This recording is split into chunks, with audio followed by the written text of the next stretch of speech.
All right. We'll give this a moment. YouTube always takes a little bit to get started.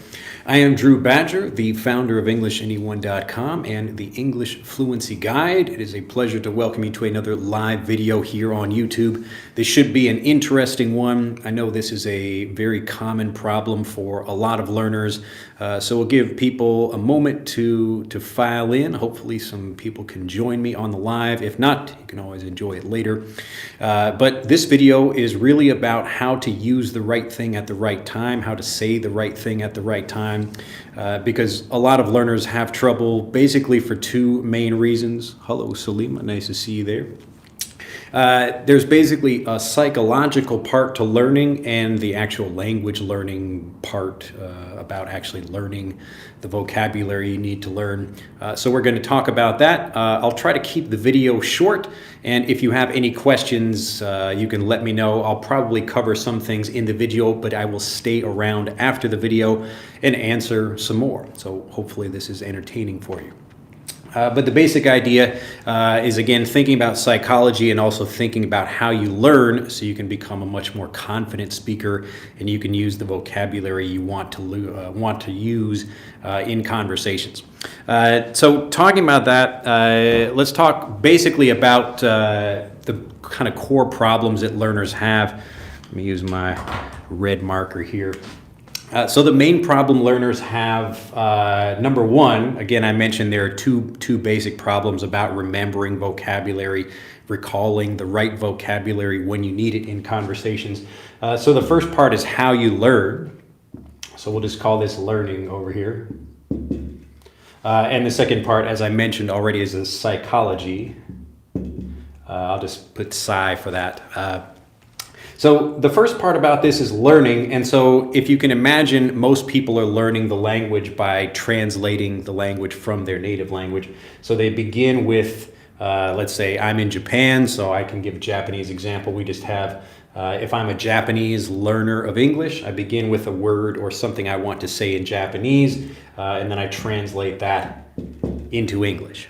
And so I'm thinking of a specific word. Usually I have a specific thing I want to say, and then I think, how can I translate this, or how can I say or express that in English? And it works the same way for most learners, whatever your language is. So you could be a Spanish speaking English learner, or French, or Thai, or whatever. But again, you're trying to think and translate in your native language. So usually what happens, because of this learning, because most people are learning English as a second language, and by second language this means they're starting with their native language and learning through that, and then trying to understand or make like a translation into the English language.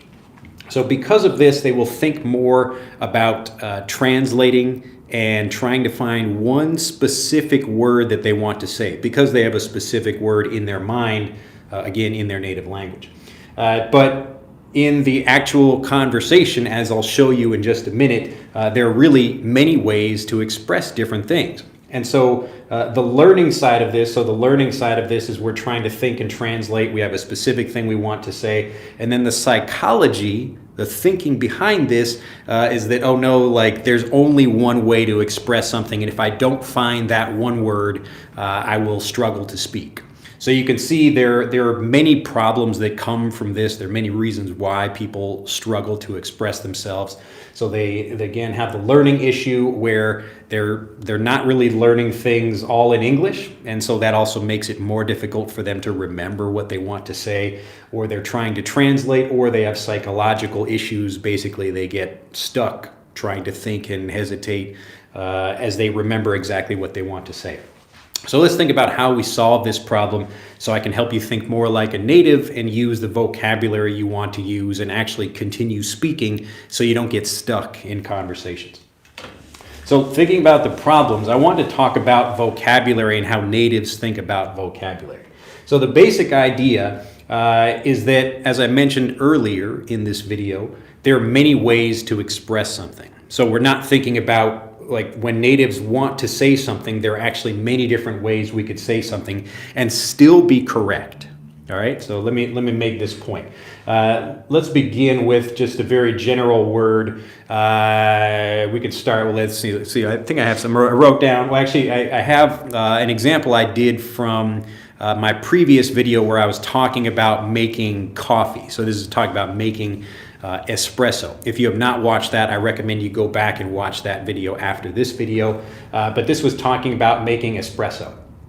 And there was some vocabulary in that video that I didn't know about. So I had never learned that vocabulary because until I made that video, I didn't know anything about how to make an espresso. And now I do. So now I understand what people are talking about. But it gives a really good example about how natives learn vocabulary. And it proves also what things are correct or what people think might be correct. And there are actually more ways of expressing things than most people think.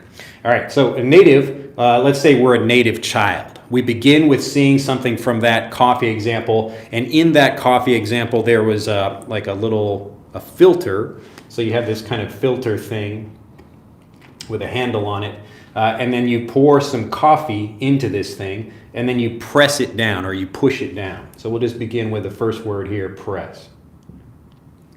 So to press the coffee down. Now this is a very simple vocabulary, even more simple than this. We could even take it back to a more basic vocabulary of just move.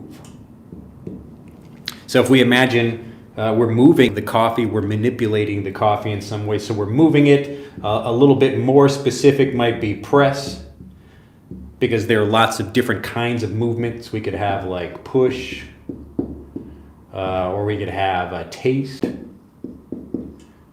Lots of different things we could do. But we're just focusing on this one, so we're talking about pressing it. And at this point right here, most natives would say, I'm pressing the coffee, or I'm pressing the coffee down, pressing the coffee down. So there's a little tool that fits right into this filter, and it lets you push the coffee down or press. So we could say push also here, and let's just say this is a pull, make that a little bit easier. So you're pushing down the coffee over here, and we're talking about, again, just moving some coffee and pressing it into a smaller space. So very simple, natives could say that. But what was interesting in that video is people who make espresso, they actually use the word tamp. T-A-M-P, to tamp something down, to tamp something down. Now, I thought this was really interesting because a native speaker would maybe, if they don't know anything about this, let's say they don't know what this word is, they're still correct. So all of these words, all three of these words in this little chain here, I just call this like a vocabulary tree.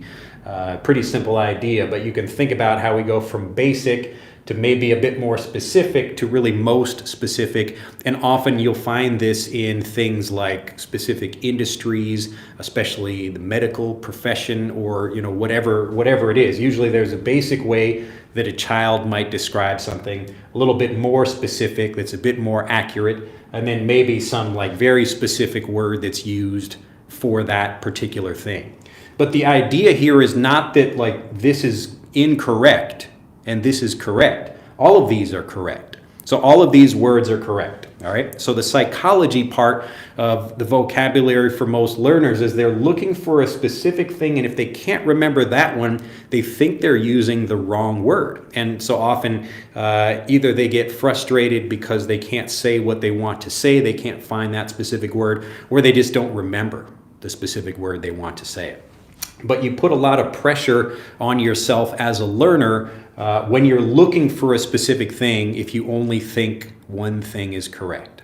All right, I really want to make this a simple idea. I know it sounds a little bit complicated, but basically all of these words are correct for describing this. You're moving the coffee, you're pressing or pushing the coffee, you're also tamping the coffee. So they're all correct. There's nothing incorrect about using any of those.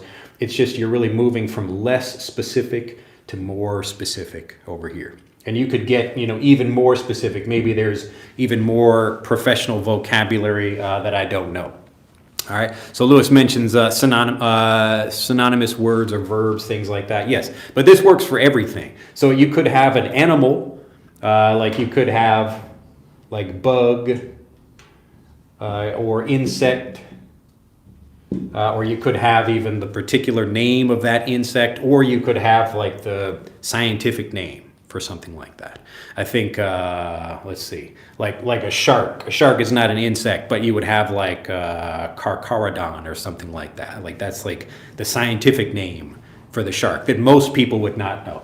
So in this middle area, this is where most everyday casual conversational speech is. And people who have specific industries or other things like that, like technical vocabulary, things for computers or whatever. It can be for anything. You could be a zookeeper, a computer programmer, a doctor, a lawyer. Everybody's got more specific things that they can use.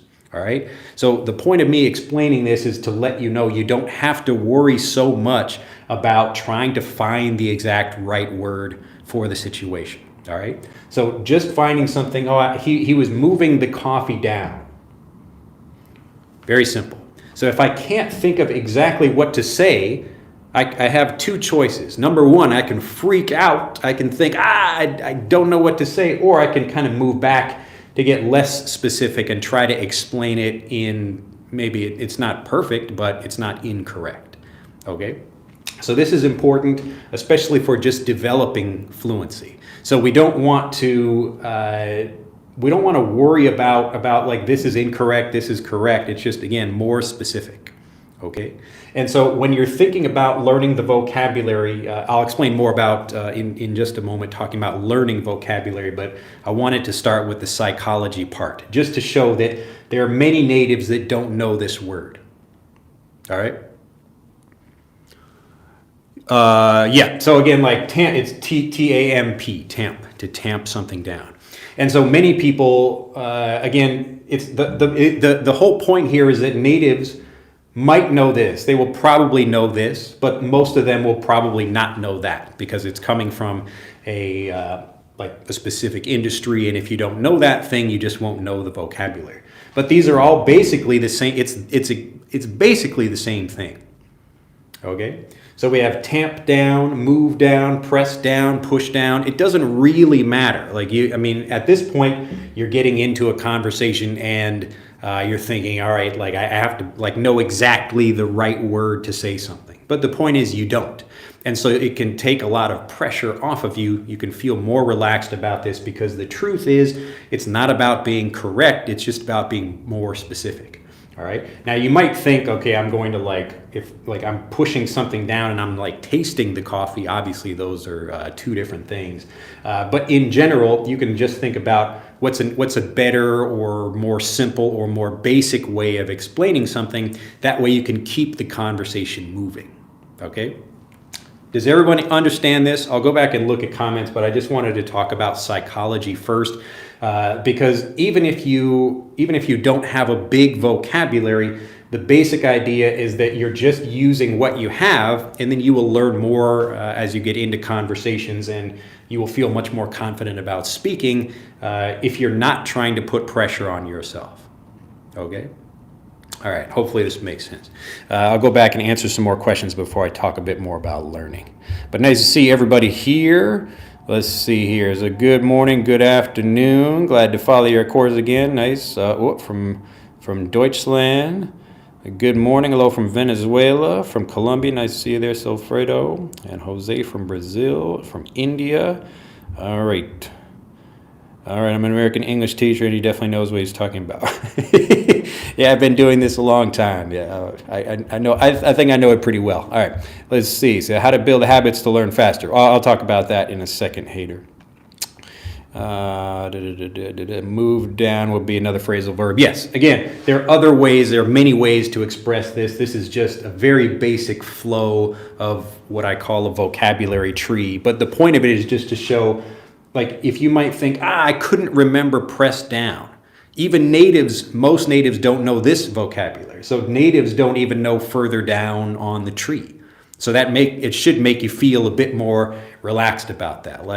It's okay. If natives don't even know this one, it's okay if I don't remember this particular thing. All right. So I think that I can't remember each single verb to express one situation. I feel comfortable if I still use press down, coffee, then tamp. Otherwise, I would never use English. That's okay. Yeah. So again, you don't have to feel. It's not about feeling bad about saying this. I would say press down. Before I made that video about making espresso, I'd never heard tamp used in that way. So I know the verb tamp, but I would not think like, oh, you're tamping the coffee down. And everyone in the 4 videos I covered used that same expression. Everybody said tamp. Okay. All right. Do I live in Japan? Asked Thomas. Yes, I do. All right, from Brazil here, from Anna. Venkat, hello again from India. I really appreciate the way you're talking, my brother. Hello from Haiti. Nice to see you there. Only leasting is possible English. I don't know what that means. Maybe you misspelled something there. Thank you. Love your channel. Glad to hear it. All right. So the psychology part, that's the first part about this. Hopefully that makes sense. Let me know if it doesn't, if there's anything not clear about this. Again, natives are often thinking because they're learning to translate from one word or one expression that they want to say in their native language because they're thinking about that, and then they try to think about what that would be in English. And if they can't remember that or they can't think of what that is, then they get frustrated. So the basic idea is that you really should be focusing on more basic things, and if you can remember the more interesting one or the more specific one, then use that. But don't feel bad if you're using something less specific. Okay, it's okay. The point is just to keep the conversation going and to build your confidence. Your confidence is really important. All right. I would say though, if you don't really feel confident using like any of this stuff, even basic stuff, you don't have to spend any time talking. I would spend all of my time just getting more input, and that's what we'll talk about right now. In my previous live video, I talked about how you should be getting naturally varied review, and this is how we're building fluency so we can talk about anything, really talk about any topic. And so you're seeing that there's a connection between these different words, and so we might have, again, we have our little tree here. Let's see, I think I had I thought about this idea yesterday because I had like my younger daughter, we were talking about a bee, like the insect. Oh man, this is going to be a bad picture of a bee. It's a bee. Here, we'll put a stinger on that. All right, so you can begin. Let's say a little kid, they learn this for the first time and they learn about getting hurt. Or they might even learn a word like harm, or even we'll just put injured.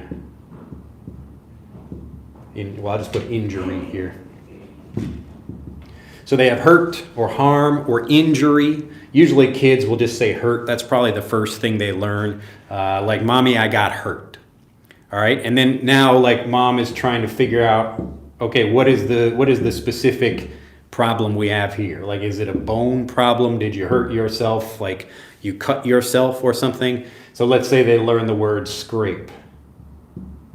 So they were running and they maybe slipped and they cut their, they scraped some of their skin on a sidewalk or something like that.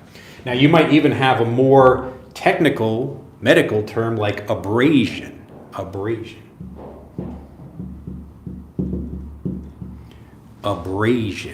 But little kids are not worrying about abrasion. Nobody says that. They're just talking about maybe I got a scrape on my leg or something. All right. But what you notice about this is that it's the varied review that learners get. So native speakers I'm talking about here, but learners can do the same thing. When they focus on a particular topic and they're learning about it in different ways, just like I talked about in that espresso video. And so when someone gets hurt, you can use that particular thing. But if we're talking about a bee, like, oh, I got hurt by a bee. You can say that you got hurt by a bee. Most people understand what that means. But we learn sting for that particular, like getting, poked by a bee and like the kind of poison or whatever gets into your body. And so we recognize that as sting. All right. And so the temptation the temptation, the desire. When English learners see this, they think, okay, Drew, like tell me every word and I'll try to memorize them all. Do not do that. That's not the point of this video. The point of this video is just to show you how natives are learning, and that there are almost always more than one way of expressing something. All right. And we're really moving from less specific, where you can just say general, to more specific.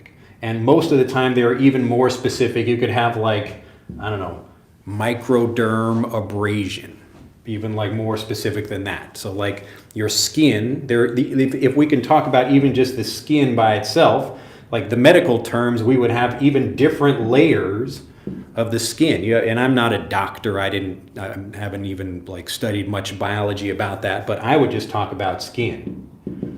And if I'm talking more specific, I might say, oh, like your layers of skin. But there are specific terms for that doctors and nurses would know, like your epidermis. So your derm, meaning like the skin. And again, this is not like a medical channel, so I don't want to start saying a bunch of words and not be accurate about them. But the point is, natives will have a kind of general area around here, and you don't need to feel bad if you don't know these things. And you don't even need to feel bad if you don't know these. But you will learn them as you get more specific examples in focusing on a particular topic. All right? So if let's say we watch a few different YouTube videos about people getting, I don't know, scraped by, like they get hurt by different kinds of insects. And you will actually hear how people use the general terms. I got hurt, I got injured, I got harmed. And then we will talk about the different kinds of things. Like you might have a bone break, or a scraped knee, or like a concussion where you hit your head, something like that. And then you will learn the different kinds of injuries that people talk about, and you will learn, again, these different ways of saying things. All right? So the point is, again, like the two basic ideas, most important things for this video. Number one, you should be learning everything all in English so that you really have a good sense for what natives are really saying about things. And as you do that, you should be focusing on vocabulary so that you really understand it very well. Okay? And the second part of that is the psychology. So you feel better and you feel more confident because you're not putting a lot of pressure on yourself to remember one specific word. And if you can't remember this one, just go back up to the less specific. So or more general. You can look at that. Even that, there's different ways of saying that. I could say less specific or more general. It's the same way of saying the same thing. There were different ways of saying the same thing.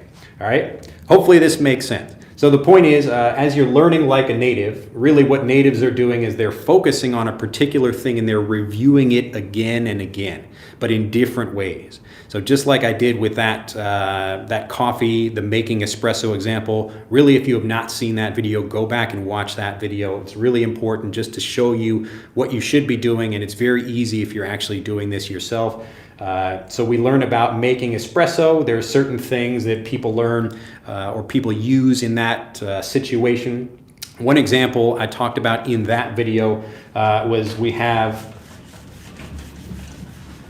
a machine. So this is your espresso machine here, and you put your little filter thing here. Here's the handle, and there's, I guess, a coffee cup under that. I don't know how an espresso machine works, but I know a little bit more about how kind of making espresso works. But in that video, they talked about, these were 4 different people and making espresso in different, like slightly different ways, using slightly different vocabulary, but some of it was the same.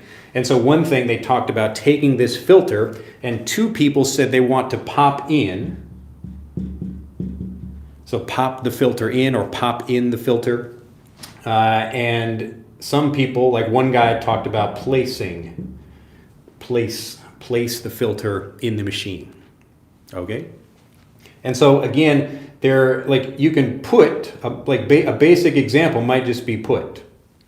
Like we just talk about basic things. This is one of the first words that little kids learn, like put something here, put it down, put up, different expressions like that. And then we get a little bit more specific about maybe the speed of something, or maybe like if we do it like violently, or if we're doing it very gently. And so we talk about popping something in, like, and maybe we hear a little clicking sound to show that something is in there and it's fitting where we want it. Or we could talk about placing it in there. But it's the same idea, all right? So as you're learning more like a native, and we do that by focusing on a particular topic. We don't do that by trying to learn a bunch of random vocabulary from a bunch of different videos. So if I'm on YouTube and I'm trying to learn English, I could watch, here are like 10 phrases about the weather. Here are like, I don't know, 20 phrasal verbs. Here is something else. I can watch these random videos about various vocabulary, or I could pick a particular topic and watch a bunch of videos about that same thing.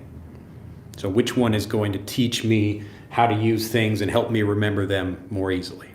Obviously, this second approach. And this is the native approach. So this is how natives get fluent in their native language. It's how you got fluent in your native language. And it's the same way you will get fluent in English. All right. So again, I wanted to keep this video quick, but now I can take questions. If anybody did not understand any of this, just let me know in the comments. I really want to make it clear. But the point is, I will reiterate this again. I will say this. I will repeat myself. When you're learning like a student, really the goal is to think about something in your native language and then translate that into English. But we want to stop you from doing that so you can communicate automatically without having to hesitate or forget your words. So you should be learning everything all in English, and you become a fluent speaker much faster by focusing on less, by trying to learn fewer words rather than trying to learn as many words as possible. So you don't become a great speaker by learning more, you become a great speaker by focusing on less, and then you can use that vocabulary to talk about many different things.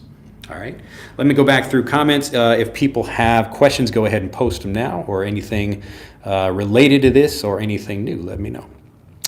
All right, let's see if I have. All right, Vincent says, hi, morning. Vince in South Africa, can using phrasal verb make me sound natural? How will people understand me since I live in a non-native country? Yeah, most people can understand phrasal verbs because phrasal verbs are really just combinations of basic verbs. So I talked in another video recently about sit down and sit up. So these are things that you can also, as you're talking about something, just like in those espresso videos, I used those videos because I want people to see the action as the people are talking about what they're doing. So if I actually have something, I can put it in something else, like I can place it in something, or I can pop it in, something like that. And that way people can really understand what you're saying. But phrasal verbs are usually pretty simple.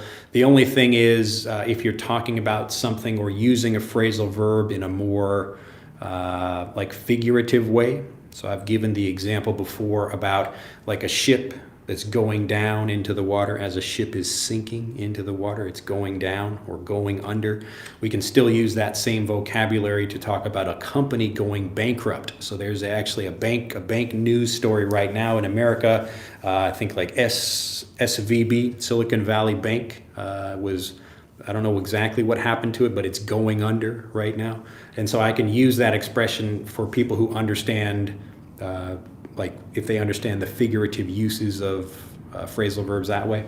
But again, basic phrasal verbs for describing something physically, people should understand those pretty easily. Let's see. Konnichiwa, Drew. Konnichiwa, Elena. Nice to see you there. I have some fear talking in English. Would you give me some suggestion?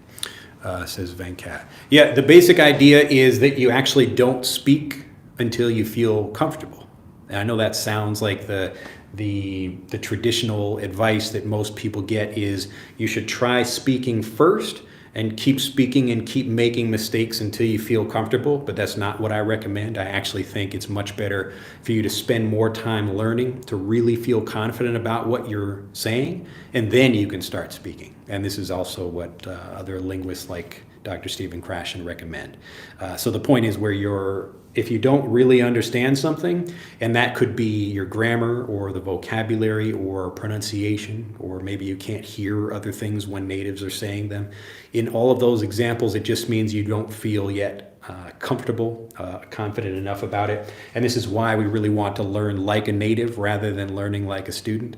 So when you learn like a student, the English as a second language approach, what's happening is you're getting usually just one way of expressing something, and you're not getting a lot of native examples and hearing the variety that we get from real conversations.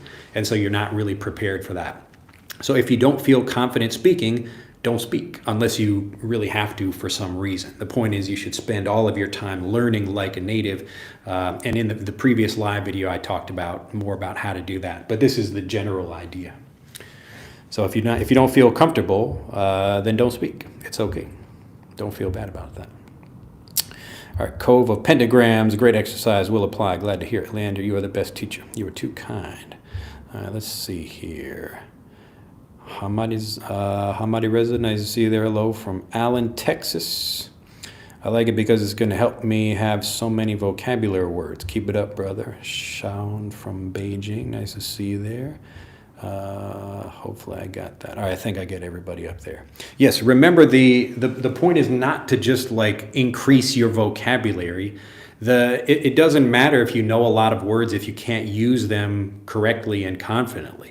So it's much better to focus on something like until you can use harm and hurt and injure very well, like perfectly. Don't worry about trying to use other things like that. Just say, oh, I got hurt at work. All right, so that's a pretty general idea. Maybe you want to be more specific about that, but as you learn and hear more examples of different kinds of injuries, then you will feel more confident and you will understand those things more. But do not try to just learn a ton of vocabulary and what are you going to do with that vocabulary if you can't actually remember it in conversations or you don't feel confident about it. So you should always try to master something simple and a limited thing, just maybe a few words or something related to a topic. And that's why we did that exercise with the making espresso. Really go back and watch that video if you have not seen it already. But we want to focus on something like making espresso because it will teach you a lot of vocabulary and help you remember that. And then because you focused on that, that will help you use that vocabulary in other things. Okay, so you don't need to have a big vocabulary to talk about different topics. You can use that same vocabulary talking about different things, just like the phrasal verb example I gave before. So if we have a ship going under, we can have a company going under as well. I'm using the same vocabulary, but talking about two different things. And obviously, as you learn more, you will feel much more confident and you will build your vocabulary naturally, but you can build a vocabulary much faster if you actually focus on less at first. So it sounds like the opposite, but most of the kinds of things that people do in a regular conversation, or for regular learning, I should say, are the opposite of what they should be doing.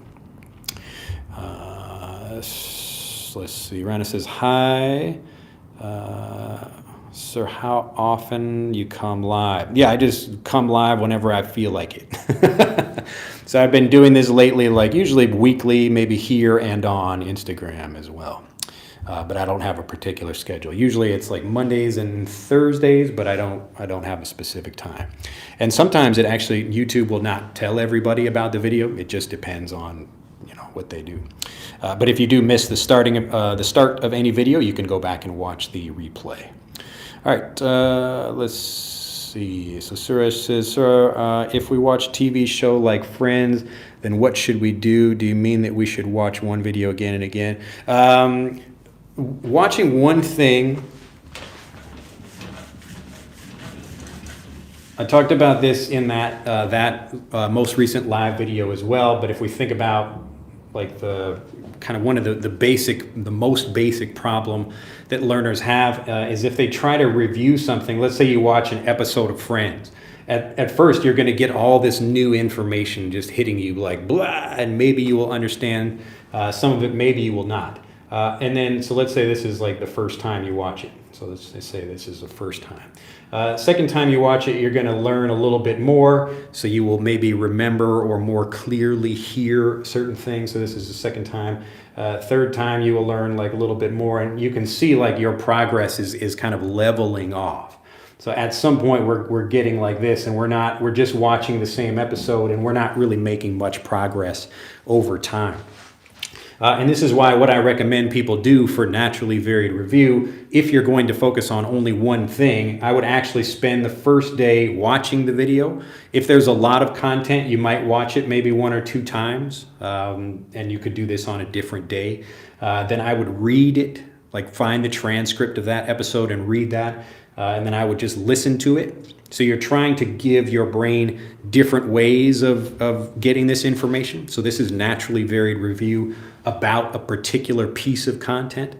But a better thing to do is like, if you find an episode about something, let's say it's a Friends episode about like playing football. So they have an episode about that, or a Friends episode about going on a blind date. So a blind date means like you're blind, you don't know who you're going to be meeting. So a friend says, hey, you should like meet my friend and go on a date together. That's a blind date. I would find like YouTube videos talking about people going on blind dates. I would focus on the particular topic, and that will help you understand this episode of Friends or whatever that show is much more. But so the two things most people do, like they will watch one thing and maybe try to watch it like again and again, but it gets boring pretty quickly, even if you enjoy the show. And then they will try to watch some like a different episode of that TV show. So focus is the key, and you will, over time, if you watch 10 different episodes of Friends, the kind of things you will get a really good sense for are some vocabulary that get used over and over and over. Like when people see each other, they're like, hi Joey, or hi, Rachel, I guess. I don't really remember the names of the I haven't seen that show in a long time.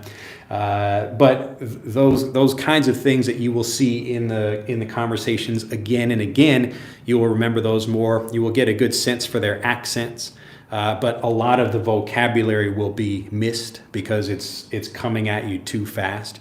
And even if you understand everything in the show, you won't remember that vocabulary very well. So it's much better to take one thing, focus on it, but in different ways. So you get the review of that thing without being bored. That's the point of Naturally Varied Review. Hopefully that makes sense. All right, let's go back. Let's see. So Cove again asks, with pop in, which is the most common position of the direct object? Well, it doesn't matter. You can some phrasal verbs can be separable. Like I can pop something in, or I can pop in. I can even pop into someplace. So maybe I'm popping into like going to a store. So I like in that sense, to pop in just means to go someplace quickly. Let me pop into the store to buy something. So it's better not to worry about even a term like, well, what's the direct object and what do we want to have that, like, to make sure we know what the rule is, because natives don't think about it like that. And if you ask a regular native that doesn't know anything about trying to teach the language, they would just think of examples like, okay, well, you pop in this and maybe I could pop in to this thing and that thing, and they're looking for different examples of how they might use it. So it's much better to just get more examples of something rather than trying to think about what the rule for it might be. All right. So for phrasal verbs specifically, that's an issue a lot of learners have, where they're thinking about what the rule is. So I want to think, okay, where does the direct object go? Can we split up a phrasal verb or can we not? And it's much better just to hear different examples. So even like when I teach phrasal verbs, I try to give them in lots of different ways. All right. Good morning, teacher. How to learn to speak English in an environment where English is not spoken at all outside? Yeah, so very good question, and a very common question as well. The basic idea for people learning languages is that you really just need native input. So you don't need to actually, you don't become a better speaker by speaking. I know that sounds like a funny thing to say, or sounds wrong, but the truth is, what we really want to do, let's say, and I talked about this in there's a previous live video. If you check my channel, it says, it's called like, if you only have 15 minutes to learn, do this. So I'll just review that video very quickly. But if you only have 15 minutes to learn, you have two choices really. One is to listen, or really better not to call it listen, which is more calling it like learning. Actually, a better word is experience. So experience the language, and then this, we'll just call it speaking it over here. So if I try to speak, let's say I'm in a conversation for 15 minutes, I might say a few things, but I'm not really learning unless I hear some new information from the other person. Most of the learning comes from the other person, not what I say. So what people think about for learning languages, they think that speaking is practice, when actually the experience of the language is practice. And this just means you're getting a lot more input. So if you have 15 minutes, I'd rather watch, 15 minutes worth of videos all talking about the same topic. And that's going to give me a lot more information and make me feel much more confident, so that when I do speak, I will feel very good about that. All right. So speaking is not practicing the language. It is actually wasting your time that you could be learning more. So remember, like let's say you're trying to learn a particular word, you don't want to hear that word just one time. Like if I want to hear the word, like we talked about pop in, or the phrasal verb pop in.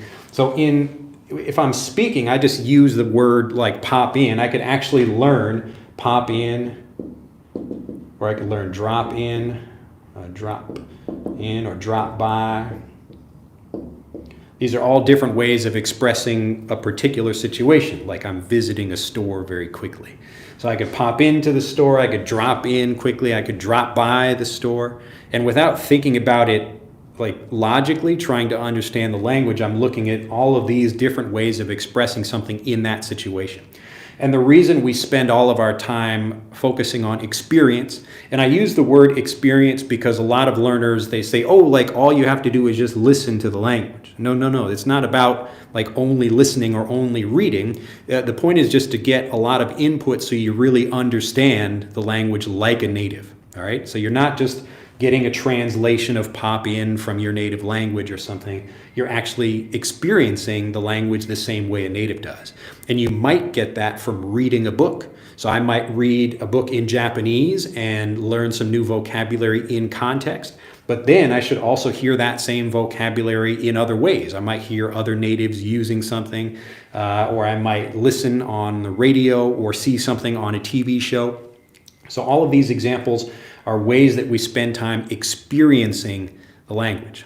So the great news is that even if you don't live around anyone who speaks English, even if you have no one to practice with, or again, like what people think about practicing, that's fine, because you don't need to practice speaking. The practice is all over here. This is the practice.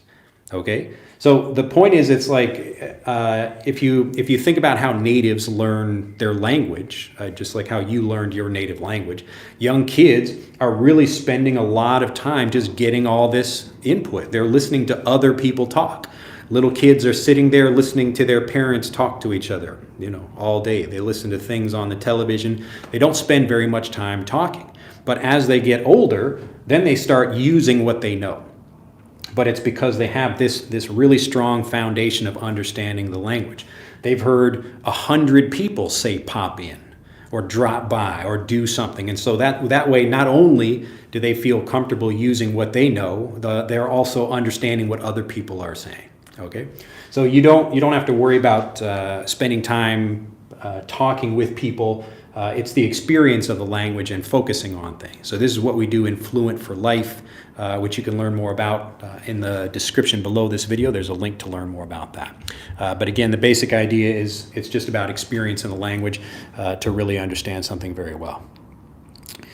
All right, let's see. So I guess continuing that comment there, usually one can feel embarrassment and discomfort using English outside a non-English environment. So how do we develop spoken English? Yeah, so again, if you do this, your spoken English will start coming out naturally. It really is like a fun and a relaxing experience. because there's no pressure on yourself when you're learning this way. Happy Day says, being an English speaker, I feel very joyful to see another English speaker teach English on YouTube Live. Wow, well, glad to hear it. Aziz said, hi from Bangladesh. Nice to see you there. Haruna says, sir, when I'm speaking to someone I can understand, but it's not easy for me to reply earlier. Yeah, usually it means you haven't had enough time really getting more input. And this is really like the easy thing to do for getting more experience in language learning. It's just getting the input that you need. But the specific way we do that is by getting naturally varied review. So you don't want to just learn one thing from one person and repeat that again and again like most people do in a regular English class. You want to experience the language the same way natives do. And this means you're getting, like, your mother tells you something, your father tells you something, your friends and your brother and sister and your teachers and other people in your community or on TV will say things. And that's how you develop a really strong understanding of the language so that you feel confident speaking. So it's the understanding that leads to confidence that leads to speech. It's not speaking that leads to fluency, okay? Because if you don't understand what you're saying, you will just stay kind of stuck in a loop of using simple vocabulary over and over and over again, and you never really become a better speaker, okay? So if you only have 15 minutes a day, just spend all your time getting experience rather than trying to focus on like, oh, okay, I need to like practice what I'm saying, okay? The practice is the understanding. Ricardo says, I am Brazilian. Nice to see you there. Rena says, I'm from Egypt and I want to learn English from zero because I'm not good at it. Please help me. Well, your level is not from zero. It looks like your level is actually pretty good. But if you are learning from absolute zero, I would get Frederick. You can learn more about that in the link in the description below this video. But it's the world's first way to actually teach yourself English, all in English, the way natives learn the language. So it will teach you pronunciation, vocabulary, grammar, as you experience, and again, you're getting naturally varied review. So we're trying to teach you things in different ways and let you review it in different ways as well. Tulio audience, please don't forget to click like. This channel and content is great, like particular class for us all. Thank you very much, Tulio. I'm glad you're enjoying it. Yes, the more people who like this, YouTube will send it out to more people and help me help more people. All right, Ricardo says, don't give up. Suresh says, tell us what we should do, like which English video we should watch or what we should read. Yes, again, like for me, the idea is not about like telling you what specific information to watch. It's more, what do you need for your life? What do you need for your life? For your life. It's not my life. So I'm going to need different content than other people, but whatever that content is, I'm going to focus on that particular thing. So when I first came to Japan, and I'm trying to think about like what are the specific things I need from my life? Like I need to understand how to go grocery shopping.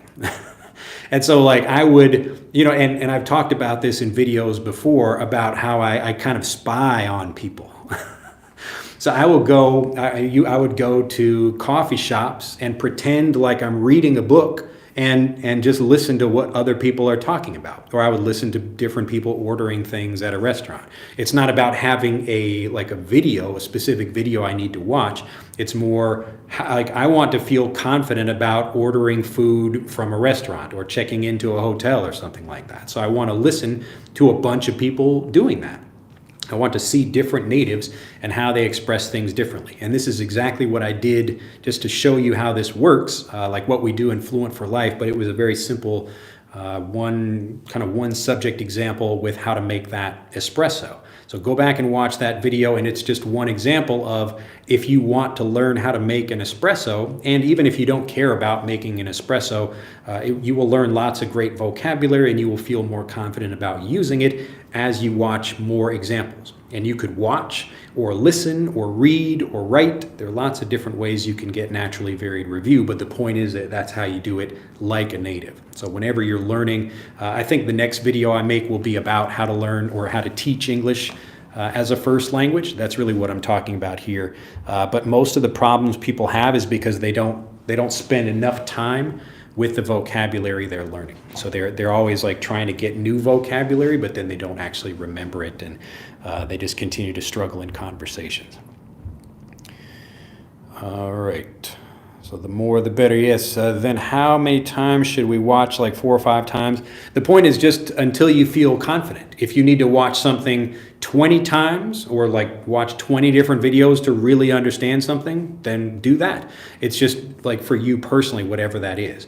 Now, sometimes I can teach a lesson and it's really quick. I can help somebody get fluent almost instantly in particular words and phrases. So if I'm helping people, like if I give you just like if you don't know any English at all, and I'm telling the word like on, off, on, off, and I'm just using these 2 words and giving you like a visual example: on, off, on, off.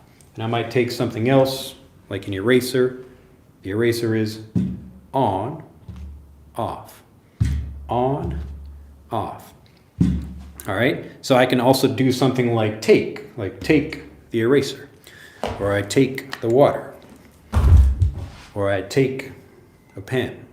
So I'm using these examples and I can show you how something works and you understand it pretty quickly without needing lots and lots of examples of something. And then over time, I begin combining these different words and starting to help you build your fluency. So we've learned on and off and take, and now we can do take off.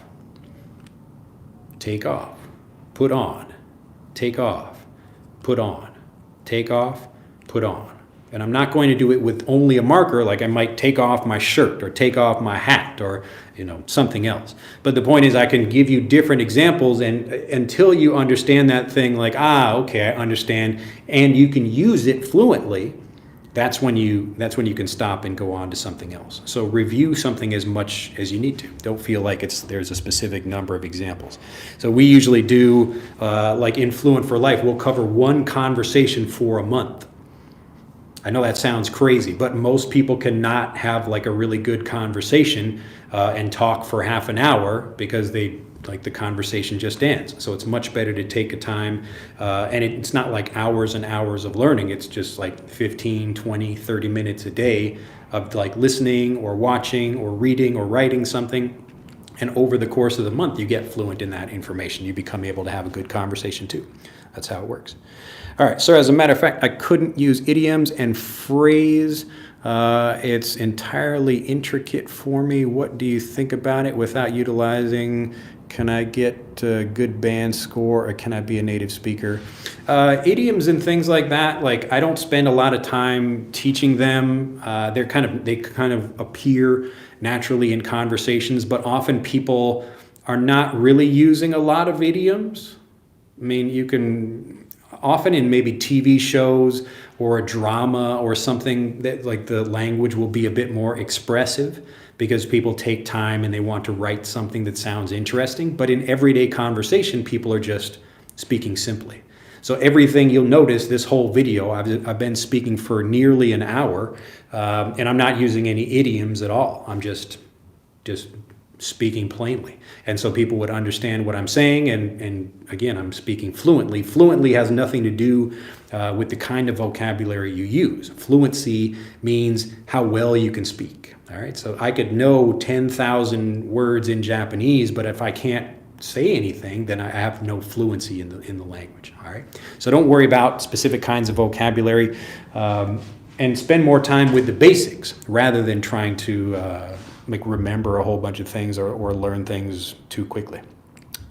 Let's see, or maybe make a video about this topic. I could skip. It looks like I skipped a bunch of these. You guys are coming in too fast now. Coming in hot. Here we go. Let's see if I can go. I'm speaking too slowly, I think. If you use the same vocabulary or the phrasal verb for different topics, how well it fits the situations as concerned about the collocation? Akil, I don't understand that question. Maybe rephrase that and ask it again. Next one, I see that you don't use a lot of phrases when you are talking to us. Is that how you speak in real life too? What do you mean I don't use a lot of phrases? Like, I'm speaking in phrases right now. I'm speaking in phrases right now. Speaking in phrases right now. So I am not speaking in phrases. would be speaking like a robot, speaking like that. But I speak in phrases. I might, again, it's not about using particular idioms or things like that. The point is just to have a nice flow to your language. And part of that is just knowing the language really well so you don't get stuck. Holly says, hi, teacher. What is the difference between I do speak and I speak? Or the difference between I do appreciate and I appreciate? This is a good question. Often we will add the do for emphasis, and it's easier to tell this when you're listening to someone speak. So if, let's say my wife is angry at me because she did something nice and I didn't say thank you, for example. So she cooked me a nice dinner and I'm eating the dinner and it's just like, I just enjoy the dinner so much and I'm not like thinking about, I don't know, I just didn't say thank you. And so maybe she gets a little bit angry at me. She says like, hey, you don't appreciate my cooking. And I say, oh no, I do appreciate. So in that way, I'm using do as an emphasis for actually, like I really do. So often when we're using something, it's almost like an argument or we're replying to someone, or we could just be saying it as like, I really do appreciate you. And we're just, again, it's adding emphasis to that where we really want to make it sound even stronger. So I appreciate what you do. I really do appreciate what you do. It just makes it a little bit stronger, puts a little bit more emphasis on that. But you'll notice in my examples, I'm just talking about situations because this is how natives will describe vocabulary. They're not thinking about grammar rules. They're thinking about when we say something. All right, so always keep that in mind as you learn. All right. Good questions all around there. This darn chat. It always messes up and doesn't go back to where I was. Let's see. All right, so I do speak, I really speak. Yeah, it's basically like that. All right, Suraj, again, please tell us which activities we should do every day for improving our English because it's confusing. Some blogger says that we should listen and read and speak in English, but no one, Yeah, again, watch the 15-minute video.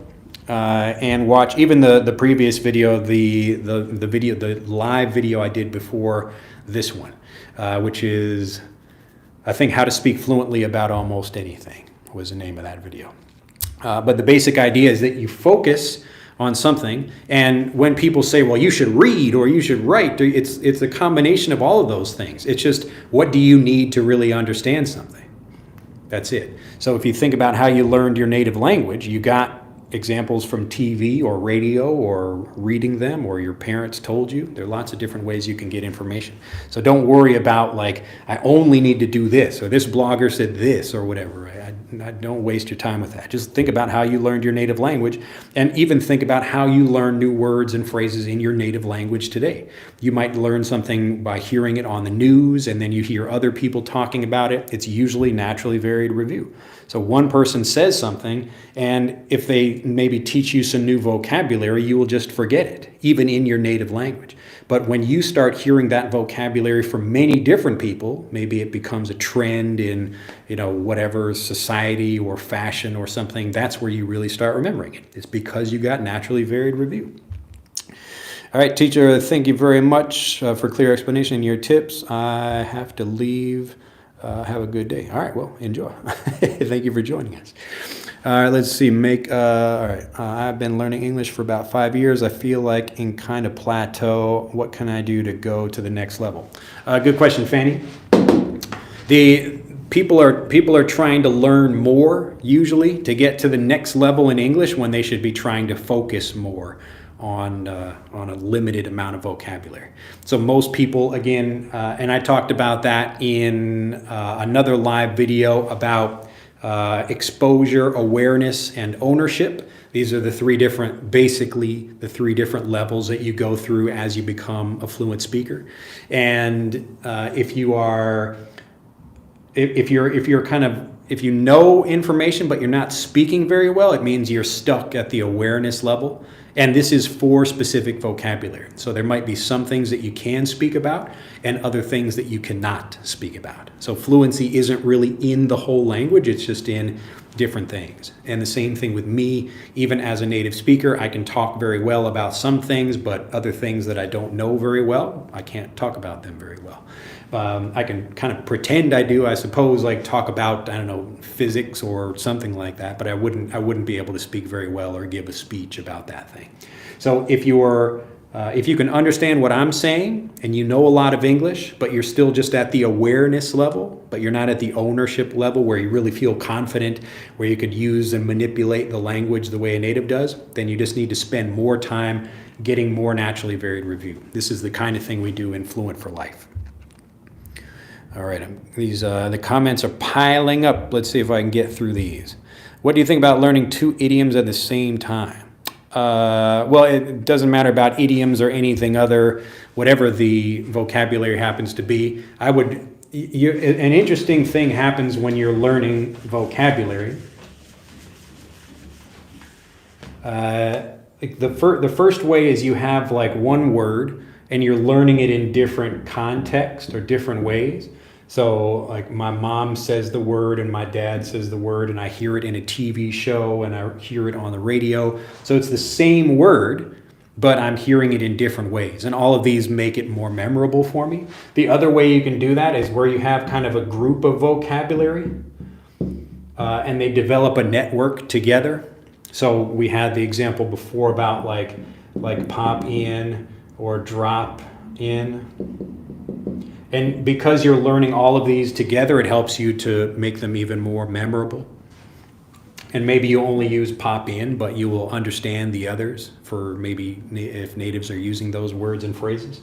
All right, so these are the two general ways that people learn. But the thing that connects these is the naturally varied review. So you're getting more and more examples of something rather than like learning this word and then going to something completely different. So if you're talking about learning 2 different idioms or whatever, if they're connected to each other, then that's helpful because you might like hear different natives talking about things with different idioms. There are lots of idioms that can describe the same situation in different ways. All right, let's see here. All right, Ellen again. When all of a sudden I have to speak English, I said the verb wrong, but I notice it right away. Obviously, I can't correct it immediately, but I noticed my mistakes. What's your recommendation? Ellen, did you watch the Making Espresso video? Because there's a part where a native speaker makes a mistake and he corrects himself in that video, and he just says sorry, and that's all he says. And so he was talking about putting coffee grounds into a filter and then pouring the water over it and saying that the water like starts on the inside and goes to the outside. And he was like, sorry, it starts on the outside and goes to the inside. So it's okay to correct yourself in a conversation in that way. And that can make you feel more confident if you just say, oh, sorry, I meant this. And you can even just say, sorry. Just use that simple word and then say the correct thing you want to say. And don't make a big deal out of it like, oh my God, I said the wrong thing. Just, sorry, I was, because natives make mistakes all the time too. It happens. Let's see, Salim says, I'm learning English over 2.5 years. I don't have any problem to speak non-English because native speakers, but when it comes to native, I become zero to communicate. What should I do to focus on that, please? It depends on what the issue is. So I don't have any problems to speak to, you mean non-native English speakers. So the issue is either confidence, where and this is learners can have all these different psychology issues about learning. Some people feel more confident speaking with natives rather than a non-native who speaks good English. So like in my case, let's say I have a friend who's a native Japanese speaker, and maybe I make some mistakes in the conversation I'm speaking to that person. Like, I don't feel bad about that, but I might feel bad if I'm speaking to another non-native speaker of Japanese and their Japanese is like way better than mine.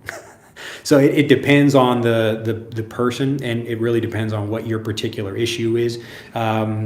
Part of it could be, if it's not the psychology thing about just how you feel about that. The other issue is that the vocabulary and speech is actually different.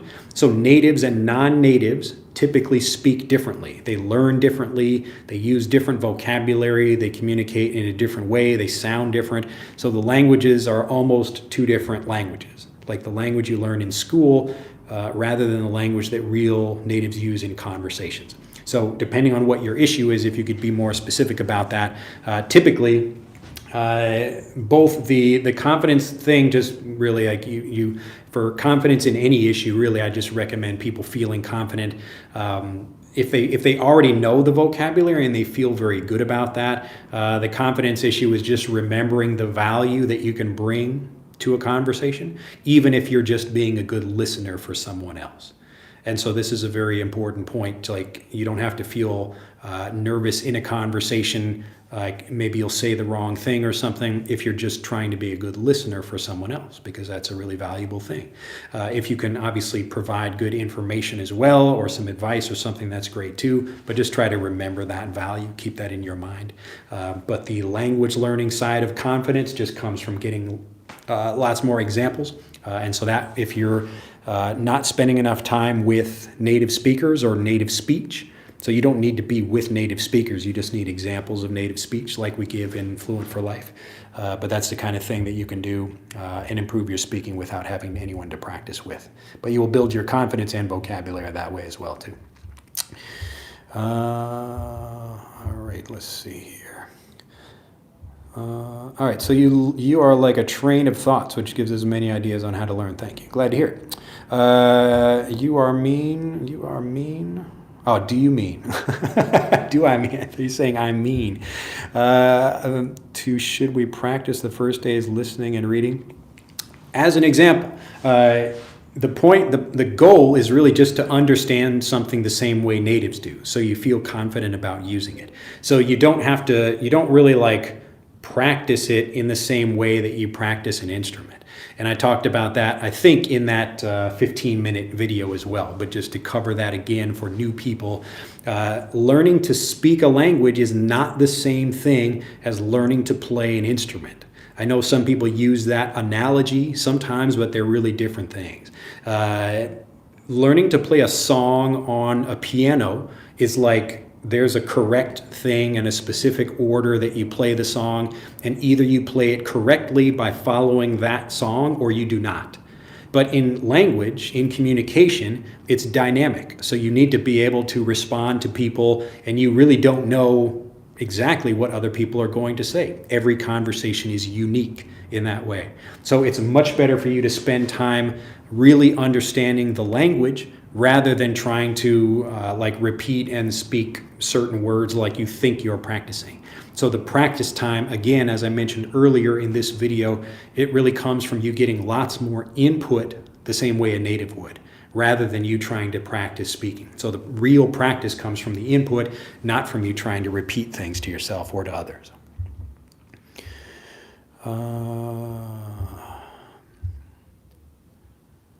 All right, good morning from India, morning from South Korea. Hello from Colombia, good morning. Nice to see people from all over the world here. Akil, so how do you know a new word could be used correctly in different topics? For example, very good, but not very rain. Like it's heavy rain. You could say very rainy. You could do that, but again, you get that from getting lots of different examples about something. And you don't, that's why natives is again another difference between learning again the English as a second language approach and English as a first language, EFL, which is what I teach. So what an ESL student will begin with a vocabulary, like a word or phrase, so like the word very. But the word very doesn't mean anything by itself. It only means something in a situation. And that's why natives begin with a situation and think about like how we might use vocabulary in that situation. So I might know a friend, he can lift a lot of weight, he's like very strong. Or a friend of mine who eats very well, he's very healthy.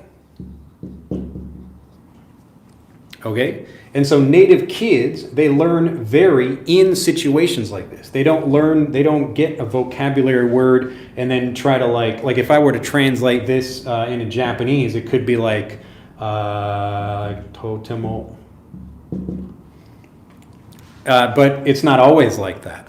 Like it could be like sugoku, or there's other different ways I could describe it depending on the situation. Okay?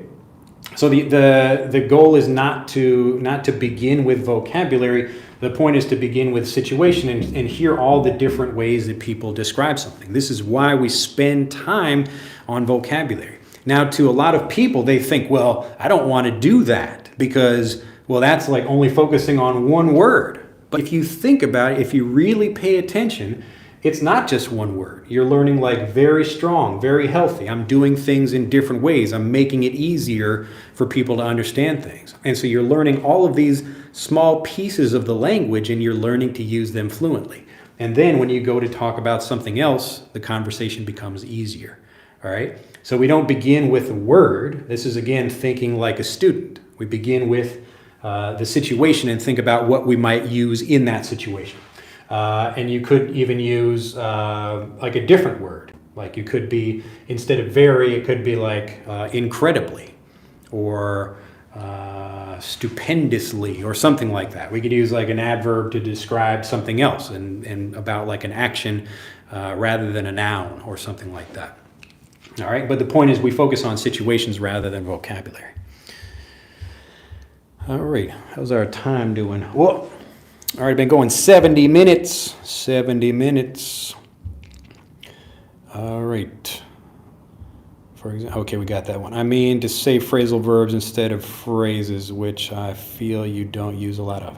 Yes, again, like I try to communicate simply, and I want to make sure I'm understood with a lot of basic phrases. And actually, because non-natives don't know a lot of phrasal verbs, it can be confusing for some people. So in native conversation, I will use more phrasal verbs, but in like kind of lessons like this, I really want to make it easy for people to understand. So what's interesting is that non-native English learners, they often know more advanced vocabulary, but they don't know simple phrasal verbs that can express that same thing.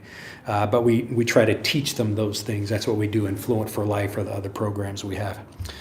Essam says, well, it is a good night in Turkey, but for you, have a beautiful day. Well, hope you're enjoying your day too. Please tell me when you're coming on Instagram. Yeah, again, it's not scheduled. I just kind of do it. Usually, like in Japan, Mondays and Thursdays lately.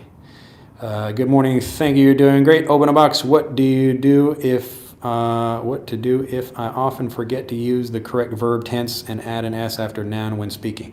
Yeah, so you're talking about subject-verb agreement. This is something natives struggle with as well. The only way to get past that is to get lots of examples. And so this is what, like both of my daughters, they have trouble with, or like they're kind of going through that process. My older daughter is now through it, but my younger daughter is like learning like mouses. So saying very simple sentences like this, mouses like cheese. And so she's got like the grammar structure right, but she's learning, okay, we don't say mouses, we say mice for this. And so this is one of the things that you get as you get lots of review. And this is why I don't try to teach her a bunch of advanced vocabulary and advanced grammar until she's really got this stuff down. And so I can tell when she feels confident because she speaks more kind of with, she speaks like very, very proudly when she says something correct. She's like, Daddy, like, now she can say it, mice like cheese. Mice like cheese. And I say, very good, you're right. And then I might repeat it back like, yes, mice do like cheese. Again, that do, putting that do in there for the emphasis. Mice do like cheese, you're correct. All right. So if you're not feeling confident about something, it just means you need to go back and spend more time with it. C says, when to use just and only. Go to my search, EnglishAnyone.com, and just and only. I have a post specifically about that. All right, good night. It's 11 in Brazil. Fanny again, maybe this is only one silly question, but can I improve my speaking alone? I mean, sometimes I don't have the opportunity to talk with someone, but I, time to time, to listen. Yes, Fanny, the point here is that you actually get fluent alone. That's what everybody should be doing. So you don't have to feel bad. That's not a silly question. All you have to do is spend more time getting native input. So you spend more time focusing on things, and as you understand it better, you will feel more confident about using it. That's how you get fluent. That's how it works. So don't worry about going out and meeting people to practice with. That's not how you get fluent. You get fluent just by understanding the language better. So it's much better to spend time understanding the language more rather than trying to meet people to use the language. So only when you feel confident, then you speak. All right, Magno says, good evening from Brazil. What does a feature, what does mean feature? Feature time? Feature time, I don't know. I need some context for that. Good morning from Taiwan. I see there, Alice. Sean again, can you recommend some teaching materials? You mean like as a teacher for other people teaching the language? What do you mean? If you mean for teaching, I'm going to make a video. I think the next live video I do here on Instagram probably this Thursday, so in 3 days. I'll be talking about how to teach English as a first language. But if you're talking about teaching materials, like just look for something that natives can understand or learners can understand at least 80 to 90% of, and you should be teaching all in English.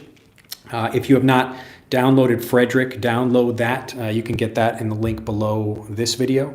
But again, like the material is really just the same stuff that natives would be using. So you focus on one thing. We want to teach colors. We're going to give you a bunch of different lessons about colors. So it's going to be different people speaking, and it's going to be maybe more for kids or whatever that level is. But it just depends on what the particular age or the ability level is. Suresh, again, I can understand every conversation, even the native speaker very well, but I am understanding your every talks right now, but I can't speak just like you. Give me some tips, please. Yes. So again, same idea. The reason you're at the awareness level, but not the ownership level. So you're looking for more rather than focusing on what you already have, which is it's like a problem that affects everybody in every way of life. So if you can master that, if you can review what you know already, you will become a fluent speaker. So no need to find anything new. All right. Yes, but it's not like daily speaking is not going to get you there. Like you can do that if you like. You've probably tried doing that already, but really it's more about really understanding the vocabulary very well. Akil says, thank you very much. I have been following you for a long time. I remember you introduced your baby on a video and you went missing for a while. Yes, I was working on the app. So I was working on the app, and while we're getting that out to new people and testing it, now I'm back doing more videos. It's about from Yokohama. My wife's younger sister lives in, actually I think she moved, but she used to live in Yokohama. Do you think the teacher's accent matters when teaching the students English? It depends on what the accent is and what the student is trying to learn. But in general, I recommend people learn with multiple accents. So like this is what we do in Fluent for Life. You're not just listening to me over and over again. You should be listening to people from America and different American accents, different voices, men and women, and people from all over the country, or people from England or Canada or New Zealand. So it's not really about one particular accent. And I think more and more it's helpful to listen to different non-natives as long as they're speaking correctly, because people will often have those experiences where they will be maybe they have to meet some non-native speakers and it can be more difficult to understand them. So again, naturally varied review is the key. The more different examples you get and varied examples, the easier it is for students to understand. How to write sentences in English. Well, just copy other sentences. That should be pretty good. Fanny again, great advice. So we can't count advice. You can count pieces of advice, so we can say great advice. I know this is a common thing that people confuse, but we don't say advice is, we just say advice. All right, Keep Calm says, hi there. And Suresh, tell me the detail, then what do you mean by review, sir? Watch the if you only have 15 minutes video on this channel. So go back and watch that about getting naturally varied review. The previous live video also talks about that. And watch the that espresso video as well. So the most recent regular, not live video, but just a recorded video I made. But watch that. It will help you understand what naturally varied review is, and it will give you a very simple example of that. But the point is not only watching videos, it's just like any kind of content and in different ways. So it could be something you listen to or read. The point is just to make sure you really understand something. So you don't become fluent by translating from one language into English. You get fluent by understanding English in English and really understanding that. So you spend time with the language until you understand that, and then you can do that in different ways. So it could be that you're listening or writing or reading or whatever. Lots of different ways to do that. So watch those videos. Again, the previous video right before this one. And that one is like how to speak fluently in different situations. And then you've got the if you only have 15 minutes to learn video. And if you're looking for a specific video with an example of naturally varied review and that's just one kind of that review, is that espresso video. So if you watch, just go to my channel and look at the content on the channel, either the recorded videos or the live ones. But you should see in the recorded videos, the most recent video is the one about how to make espresso with naturally varied review. So what we're doing is giving you different examples of that the same content. So the naturally varied review, again, it doesn't mean like only listening or something like that. It just means you take something and really focus on it in different ways. Because number one, it will be boring if you just repeat something. And number two, it won't really help you understand the language better just to hear something again and again. You need to hear it in different situations, hear it used by different speakers. All right, so that it will improve your listening and your pronunciation and your fluency automatically, and that's what leads to your confidence in speech. Okay, so you don't have to spend time trying to speak. You become a fluent speaker by understanding the language well. So even if you don't live in an English-speaking country or you don't know anybody who can speak English, anything like that, that's not actually a problem for you. All you have to do is just keep getting more input. You can do this by yourself, as I show in that espresso video, or it's much faster, obviously, if you have someone to help you understand the language and guide you through the process. This is what we do in Fluent for Life. But if you'd like to learn more about that, you can click on the link in the description. Judith says, "You are the best. Thank you for your time." It's my pleasure. All right, Suresh. What is the difference between these words proposal and suggestion? It can, as a good question. Again, and this is another thing that natives understand by thinking about the situation. If you, let's say for work, so in this professional situation, if you have a proposal for someone, it could mean like something you actually write out or you type out, and it's like a formal proposal where you're saying like we want to do this, we want this work, and this is how much we will charge. That would be writing a proposal. Whereas a suggestion is just, hey, here's something, maybe you should think about doing that. Like if I go to a restaurant and I think, oh, you should serve this kind of food at your restaurant, I'm giving them a suggestion. All right. So it depends on the situation, but typically a proposal is a stronger and more formal word than a suggestion. And this is why we propose marriage. So a man is proposing to a woman, and we don't say like, I suggest you marry me. I'm like proposing to you. So we think about it, and again, rather than looking at the vocabulary by themselves, try to understand them from the situations. And the more times you hear that, the easier it is to understand these things. All right. I guess proposal is business related and suggestion is pretty similar to advice. Yeah, but again, remember, it's not only about like business or not business, because you can have suggestions and proposals in business. You might propose something, again, even just in a casual way in a business meeting, like in a business situation. Does anyone have any proposals or any ideas or something? But typically proposal is a little bit more formal, maybe a little bit more advanced, a little bit stronger than suggestion. But you might propose something. I propose we do this. So you're offering, it's a suggestion in that situation. But remember, the situation is the important thing, not the vocabulary. So the situation is more important than the vocabulary. Okay? And we can usually think of different ways to express something when we want to say different things. Oh my goodness, it's 11:30. All right, thanks for the answer. Yes, no problem. Glad to hear it. All right, Akil, difference between heat, hot, warm, and temperature, please. All right, I'm going to start letting people Google this stuff. So again, like rather than me like tell you the meaning of words, it's much better just like look it up, type that into Google and see like what do you get from these different examples. Like heat in what? You're talking about like, and if you'll look, you'll find some interesting examples like an animal in heat, or we're talking about like the heat temperature, or we're talking about how hot something is, like how hot versus how spicy. Look for these different examples and start, if you go deep and learn more of those and spend time getting that naturally varied review about those things, that will help you become a more fluent speaker. I know it sounds like I'm being lazy. It's like, well, just Drew, give me a definition of it. But you don't actually get fluent that way. So you won't remember the vocabulary just by getting a definition of it. You really need to understand from situations and how they help you remember the vocabulary that way.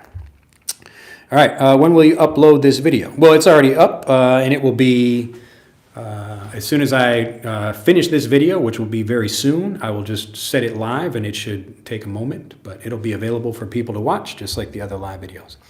I have a doubt as to when to use the phrase as to in sentences. I sometimes feel it as redundant. Well, again, there are different ways you might use it. For one example, I might say like, as to that topic, or about that topic, or concerning that topic. That's just one way of using it. But again, getting that naturally varied review, hearing different people use that and seeing when they might use that expression. Like you can just do a Google search for as to examples, and then you get like sentence examples of that particular vocabulary. And then try to look at like 100 of those, and then you will actually feel much more confident about that. Sam Walton again, just wanted to stop by, say hi. You are the best, Mr. Drew. Thank you. It's my pleasure. All right, well, look at that. I got through all the comments. Very good. Is it possible to pass like an American?